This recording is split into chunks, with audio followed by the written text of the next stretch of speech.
위해서라면 난 슬퍼도 기쁜 척할 수가 있었어. 널 위해서라면 난 아파도 강한 척할 수가 있었어. 사랑이 사랑만은 너 완벽하게 내 모든 내 점들은 다 숨겨지길 이루어지지 않는 꿈 속에서 피할 수 없는 꽃을 키웠어. I'm so sick of this fake love, fake love, fake love. I'm so sorry but it's fake love, fake love, fake love. I wanna be a goon just for you. 세상을 저는 just for you. 전부 바꿔서 just for you. 나를 너무 who are you.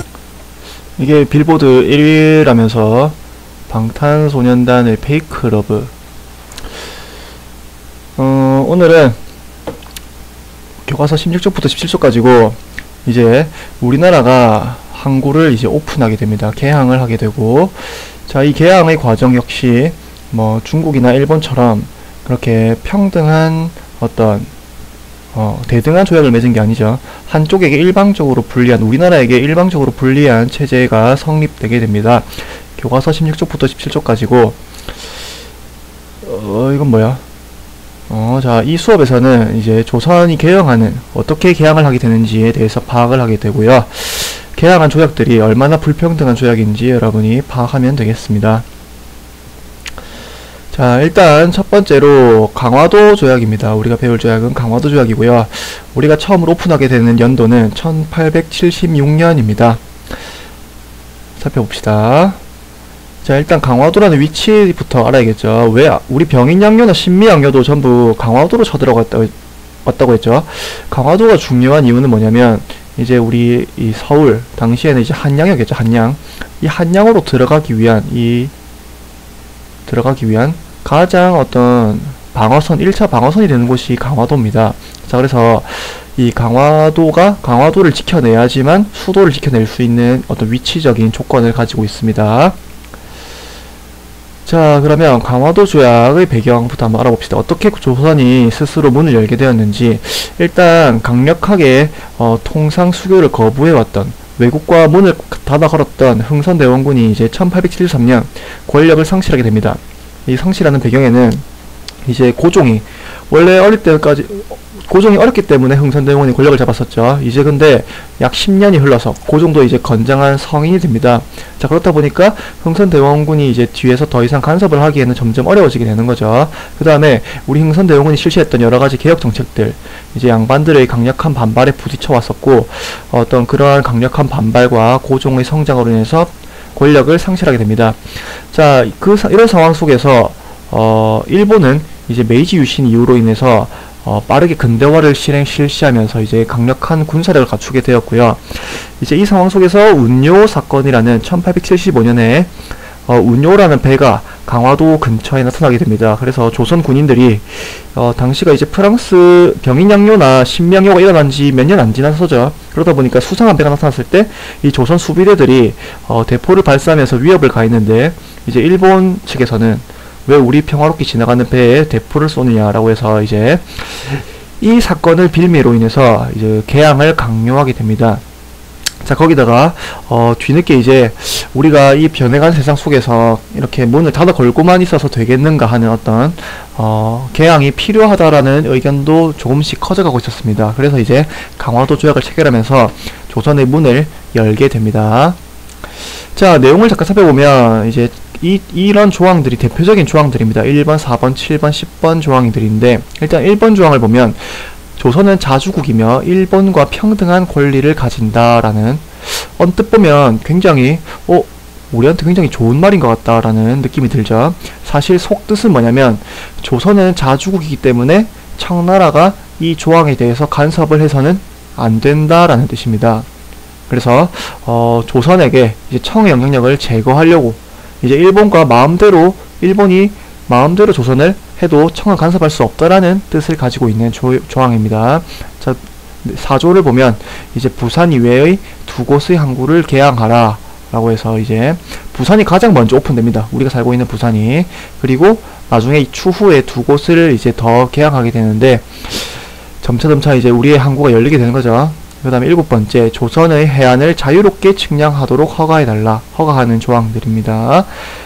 이런 것들 허가하게 되면 이제 실제로 나중에 전쟁이 일어났을 때 일본이 우리의 해안선을 샅샅이 알고 있기 때문에 어떤 전투나 전쟁에 있어서 굉장히 지리적 지식을 활용할 수 있겠죠. 10번째, 일본인이 조선에서 죄를 범하면 일본법으로 일본 관리가 재판한다 라고 해서 이거 우리 예전에 배웠습니다. 미국과 일본이 맺은 조약에도 이런 내용이 있었죠. 이것을 치외법권이라고 한다 했고 굉장히 불평등한 조약들입니다.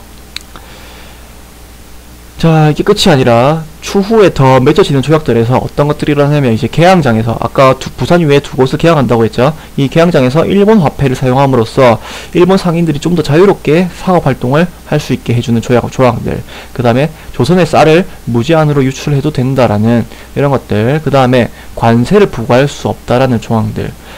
관세는 이제 외국 물건이 우리나라에 들어올 때, 수입될 때 우리나라 정부에서 붙이는 세금입니다. 자, 그러면 이 외국에서 들어오는 물품에 우리나라 붙이는 세금이 들어가기 때문에 외국 물품이 더 비싸지게 되겠죠. 자, 그래서 관세를 부과하게 되면 우리나라 국내 산업을 보호하는 효과가 있고요. 두 번째 효과는 어떤 이 관세로 인해서 우리나라 정부의 수입이 더 높아질 수 있겠죠. 그런데 이제 관세를 부과할 수 없게 되면서 어떤 우리나라 국내 산업이 이제 일본 상인들에 의해서 붕괴되어가는 이런 조항들을 체결하게 됩니다.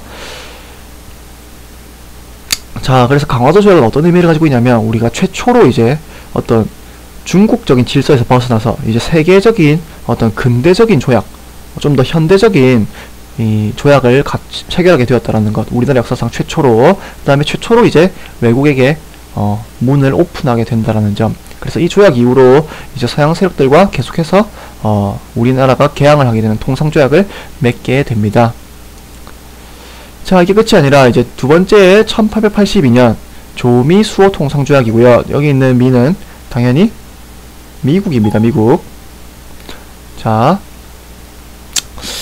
미국과 왜 우리가 수교를 하게 되었느냐. 우리 신명기 때만 해도 이 미국과 전쟁을 펼치면서 절대로 어떤 통상 수교를 하지 않겠다고 했는데 불과 10년 만에 이렇게 미국과 수교를 하게 된 배경에는, 자, 우리가 일본과 계약을 했죠. 그래서 일본에게 이제 김홍집이라는 신하를 보내서 일본이 어떻게 살고 있는지 좀 배워온나 라고 해서 김홍집이라는 신하를 보냈는데, 이 김홍집이라는 신하가 일본에 갔다가 책을 한 권 가져옵니다. 이거는 조선책략이라는 책이고요. 이 책은 청나라의 관리였던 황준셴이라는 사람이 쓴 책입니다. 이 책을 이제 일본에서 가져오게 되는데, 이 책의 내용은, 자, 조선이 어떻게 이 세상에서 살아남을 수 있는가, 이 청나라 외교관이 쓴 책입니다. 그래서 이 책의 내용을 보면 어떤 내용이냐면 조선이 가장 경계해야 되는 나라는 러시아다라는 겁니다. 그래서 러시아를 막기 위해서는 어떻게 해야 되느냐, 중국, 미국, 일본과 조선이 힘을 합쳐야지만 러시아를 막을 수 있다라는 겁니다. 자, 그래서 이 책이 이제 조선에 들어와서 이제 널리 퍼져서 읽히게 됩니다. 그래서 영남에 있는 선비들은 이 영남 만인소라는 상소문입니다. 영남의 지방에 있는 만명의 상소란 뜻입니다. 이 만명의 상소문을 모아서 절대로 이제 이런 중국, 미국, 일본과 힘을 합쳐서는 안 된다. 이 러시아나 중국, 미국, 일본 다 똑같은 놈들이다. 왜 우리가 러시아를 막기 위해서 이런 놈들과 힘을 합쳐야 되느냐, 절대로 오픈해서는 안 된다라는 영남 만인소가 올라오게 되고, 정부에서는 이런 청의 권고를 이제 받아들여서 우리가 중국, 미국, 일본과 힘을 합쳐야 되겠다라고 해서 개방정책, 이 나라들과 통상수교를 맺어야 되겠다라고 해서 개방정책을 추진하게 됩니다. 그래서 1882년 미국과 이제 조약을 맺게 되는 거죠. 이거 역시 굉장히 불평등한 조약입니다. 아까 강화도 조약에 있었던 치외법권 역시 인정됐고요. 특히나 여기에는 최혜국 대우라는 조항, 이제 우리가 이것 역시 미일화친조약, 통상조약 할 때 배웠었습니다. 가장 혜택을 주는 국가로 대우해주겠다라는 점. 그래서 이런 것들, 불평등한 조약들을 체결하게 됩니다. 자, 그리고 이제 미국의 이 보빙사라는 미국의 어떤 살고 있는 모습을 보고 배워온나라고 하는 보빙사들을 파견하게 되는데, 이 보빙사 중에 한 명이 이 사람입니다. 이 사람 민영익이라는 사람이고요. 이 사람이 한때 화제가 된 적이 있었는데, 이 사람이 닮은 연예인이 있다고 해서 이제 굉장히 화제가 됐었습니다. 이 닮은 연예인이 누구냐면 에릭이라는 이제 선생님 어릴 때, 너희들 나이 때 유명했던 아이돌이죠. 신화의 멤버였던, 지금은 이제 배우죠, 배우. 이 에릭이랑 닮았다라고 해서 굉장히 한때 화제가 됐었습니다. 자, 여기까지고 조선이 맺은 이제 불평등한 조약들이었습니다.